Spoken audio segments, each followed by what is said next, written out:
Rate news செய்திகள்.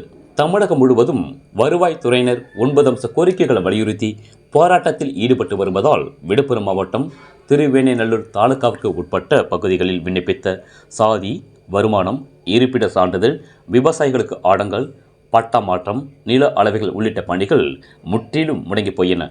NEET தேர்வுக்கு விண்ணப்பிக்க மார்ச் 8ஆம் தேதி கடைசி நாள் என்பதால் சான்றுகள் பெற முடியாமல் மாணவர்கள் மற்றும் விவசாயிகள், பொதுமக்களுக்கு வருவாய்த்துறை சார்ந்த பணிகள் முற்றிலும் முடங்கி போனது. இதனால் வருவாய்த்துறை அலுவலகங்கள் பூட்டி கிடக்கும் அவல நிலை உள்ளது.